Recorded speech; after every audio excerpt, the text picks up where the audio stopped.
Apabila Indonesia punya tradisi mudik saat Lebaran, Tiongkok punya tradisi Chunyun saat Imlek. Chunyun memiliki arti periode perpindahan saat festival musim semi.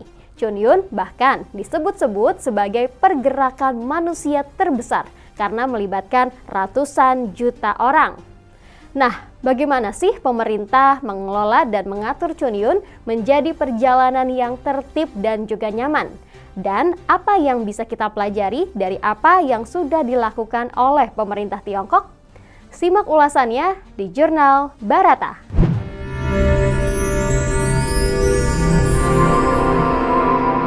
Jurnal Barata. Rangkaian arus Chunyun biasanya berlangsung selama 40 hari. Makanya, masyarakat Tiongkok biasanya memanfaatkan waktu panjang tersebut untuk menyegerakan keberangkatan ke kampung halaman untuk merayakan Tahun Baru Imlek dengan keluarganya. Perayaan Imlek biasanya berlangsung selama 15 hari. Pada tahun 2024, Chunyun dimulai pada 26 Januari dan akan berakhir pada 5 Maret. Diprediksi akan ada sekitar 9 miliar perjalanan dengan berbagai jenis transportasi yang terjadi selama periode Chunyun tahun 2024 ini yang akan menciptakan rekor tertinggi sepanjang sejarah. Jumlah tersebut hampir 2 kali lipat dari 4,7 miliar perjalanan yang dilakukan selama masa liburan festival musim semi di tahun 2023 lalu. Dari jumlah tersebut, sebanyak 80% atau sekitar 7,2 miliar perjalanan akan dilakukan dengan mengemudi sendiri. Sementara 1,8 miliar perjalanan akan dilakukan melalui kereta api, jalan raya, jalur air, dan penerbangan sipil. Jika kita bandingkan dengan Indonesia, tentu 9 miliar perjalanan tersebut sangat jauh perbandingannya dengan negara kita. Buktinya pada tahun lalu saja, pergerakan kendaraan dalam arus mudik dan balik Lebaran 2023 mencapai 26,3 juta pergerakan. Baik itu yang melalui darat, laut, dan juga udara. Sedangkan Tiongkok pada tahun lalu saja sudah mencapai 4,7 miliar perjalanan. Tentu kita bisa memaklumi hal itu karena Tiongkok juga di satu sisi merupakan negara yang memiliki populasi manusia terbanyak di dunia yang mencapai 1,420 miliar jiwa saat ini. Sedangkan di sisi yang lain populasi Indonesia hanya 278 juta jiwa. Sebenarnya kunci utama kenyamanan dan kelancaran selama Chunyun itu terletak pada infrastruktur dan teknologi. Dari sisi infrastruktur tentu ditopang oleh moda transportasi umum yang memadai, sehingga kelancaran pergerakan manusia selama Chunyun dapat berjalan tertib dan juga nyaman. Apalagi Tiongkok dikenal memiliki prestasi yang sangat membanggakan untuk urusan infrastruktur. Buktinya, Tiongkok memiliki jaringan kereta cepat terpanjang di dunia. Negara ini telah membangun jalur kereta sepanjang 159.000 km hingga akhir tahun 2023 lalu. Itu juga termasuk 45.000 km jalur berkecepatan tinggi. Sedangkan untuk urusan jalan raya, Tiongkok juga nomor 1 di dunia. Hingga akhir tahun 2022, total panjang jalan raya di Tiongkok mencapai 5,35 juta kilometer. Dengan panjang jalan tol mencapai 177.000 km. Sementara jumlah transportasi umum di Tiongkok terutama kereta cepat yang beroperasi secara nasional berjumlah 33.221 pada tahun 2021. Meningkat 3 kali lipat dibandingkan tahun 2013. Dan juga terdapat sekitar 703.200 bis dan troli yang beroperasi di kota-kota di Tiongkok pada tahun 2022. Selama 13 tahun terakhir, jumlah bis ataupun troli yang beroperasi di kota-kota Tiongkok telah tumbuh hampir 69% dari 420.500 unit pada tahun 2010. Pada tahun 2022, Tiongkok juga tercatat sudah memiliki 7.351 pesawat sipil, meningkat lebih dari 550 pesawat dibandingkan tahun sebelumnya. Jumlah armada pesawat sipil di Tiongkok telah melonjak selama 3 dekade terakhir. Sementara itu pada akhir tahun 2022, sudah terdapat 109.500 kapal pengangkut yang beroperasi di perairan pedalaman Tiongkok. Data tadi memberikan pemahaman kepada kita bahwa peningkatan jumlah infrastruktur dan transportasi umum di Tiongkok inilah yang menjadi penentu utama kelancaran pergerakan masyarakat Tiongkok tiap tahunnya. Sehingga meningkatnya jumlah warga yang melakukan Chunyun akan senantiasa diimbangi dengan dukungan penambahan infrastruktur dan layanan transportasi. Angka-angka tadi juga menunjukkan kemajuan Tiongkok dalam mengelola transportasi, di mana loket-loket penjualan tiket bis dan kereta tentu akan bisa dengan cepat mendistribusikan tiket, sehingga pembeli tidak perlu mengantri terlalu lama karena ada banyak transportasi yang beroperasi tiap jamnya. Selama periode Chunyun, kereta api dan penerbangan tambahan juga diatur untuk mengatasi lonjakan penumpang. Seperti misalnya pemerintah Tiongkok yang menggratiskan tarif tol bagi pengguna jalan raya selama kurang lebih 9 hari, mulai dari 9 Februari hingga 17 Februari 2024. Dengan demikian, Tiongkok telah membuktikan bahwa pembangunan infrastruktur mempunyai peranan vital, tidak hanya memindahkan kelancaran pergerakan arus mudik Imlek tiap tahunnya, melainkan juga telah memacu pertumbuhan ekonomi.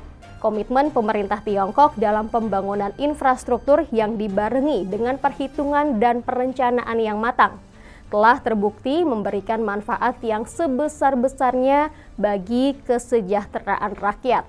Dan tentunya juga menjadi salah satu faktor yang menjadikan Tiongkok sebagai kekuatan ekonomi terbesar kedua di dunia saat ini. Kunci selanjutnya, teknologi. Pemerintah Tiongkok diketahui telah mengoptimalkan sejumlah kekuatan teknologi terbaru untuk memudahkan perjalanan saat pulang kampung, seperti printer ID sementara, di mana lewat teknologi ini, penumpang yang kehilangan kartu identitas di stasiun kereta dapat meminta ID sementara yang muncul dalam 30 detik dengan bantuan teknologi pengenalan wajah. Teknologi tersebut akan mencocokkan wajah penumpang dengan nomor identitas mereka dan mencetak dokumen identitas baru. Sebelumnya, penumpang harus mengantri di counter staff untuk mendapat ID sementara atau mengunjungi kantor polisi untuk mengganti ID mereka yang tentu saja banyak memakan waktu. Sehingga dengan adanya teknologi ini yang prosesnya cuma 30 detik tentu sangat membantu. Tidak hanya itu, rute kereta api 5G pertama negara tersebut juga berada di semua kereta api di Guangzhou, Shenzhen, Hong Kong. Mereka juga memulai layanan ini terhitung sejak hari pertama musim mudik Imlek. Lebih dari 300 stasiun pusat 5G telah dijadwalkan dibangun di sepanjang rute. Bahkan sinyal juga dipastikan tetap hidup meski kereta masuk terowongan dan stasiun. Tentu saja hal ini akan memberikan kenyamanan bagi para penumpang. Bersamaan dengan langkah-langkah ini, otoritas kereta api juga telah meluncurkan serangkaian teknologi pintar, termasuk loket layanan mandiri, sistem navigasi, dan pemberitahuan perjalanan untuk membantu para pelancong dalam perjalanan mereka.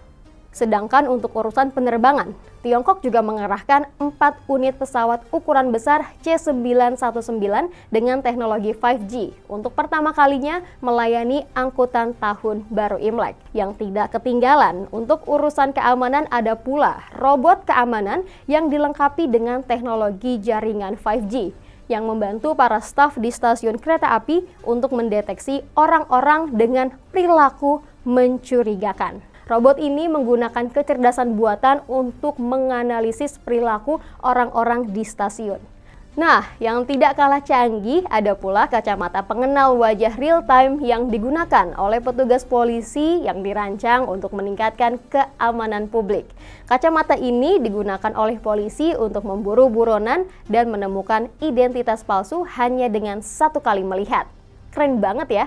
Nah, sudah tentu ini semua menjadikan Chunyun di Tiongkok lebih aman dari tindak kejahatan. Semua inilah mulai dari infrastruktur yang memadai dengan ditopang oleh moda transportasi hijau hingga 5G dan juga teknologi pintar hingga AI telah memberikan pelayanan yang baik sehingga menciptakan kenyamanan dan kelancaran bagi para penumpang. Lantas, bagaimana dengan mudik lebaran di Indonesia? Salah satu tantangan terbesar dari mudik lebaran kita adalah kemacetan dan angka kecelakaan lalu lintas yang tinggi. Dalam beberapa tahun terakhir, masalah kemacetan sedikit teratasi dengan terhubungnya tol Trans Jawa. Namun masih banyak PR atau pekerjaan rumah yang harus diselesaikan oleh pemerintah kita. Pertumbuhan kendaraan pribadi yang terus terjadi tanpa dibarengi pembangunan infrastruktur transportasi yang memadai, sehingga menyebabkan kemacetan parah menjadi masalah berulang yang hadir setiap tahun. Dengan demikian, jika kita melihat jauh ke depan, kami merasa potensi manfaat dan juga nilai tambah tradisi mudik ini akan jauh lebih besar jika didukung dengan perbaikan dan penambahan kondisi infrastruktur yang ada. Kereta cepat Jakarta-Bandung Wush misalnya merupakan salah satu terobosan pemerintah Jokowi dalam meningkatkan kinerja transportasi massal di Indonesia.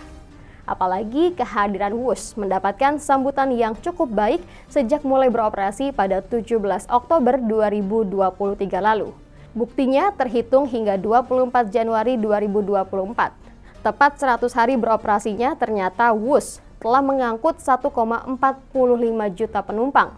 Jumlah perjalanan harian kereta cepat Wush bahkan ditambah dari 14 menjadi 40 perjalanan dan total 40 perjalanan pada akhir pekan. Oleh karena itu, tentu saja, kedepannya kita menantikan kereta Wush membantu mengantisipasi lonjakan penumpang saat mudik lebaran tahun ini, yang notabene sangat mirip dengan Chunyun di Tiongkok, sehingga diharapkan memberikan kelancaran dan kenyamanan.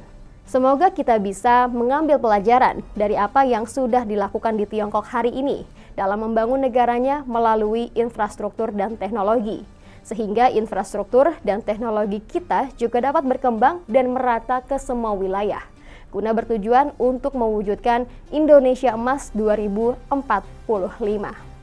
Demikian Jurnal Barata kali ini, saya Adelia Astari dan tim redaksi mengucapkan selamat Tahun Baru Imlek, Kongsi Facoy.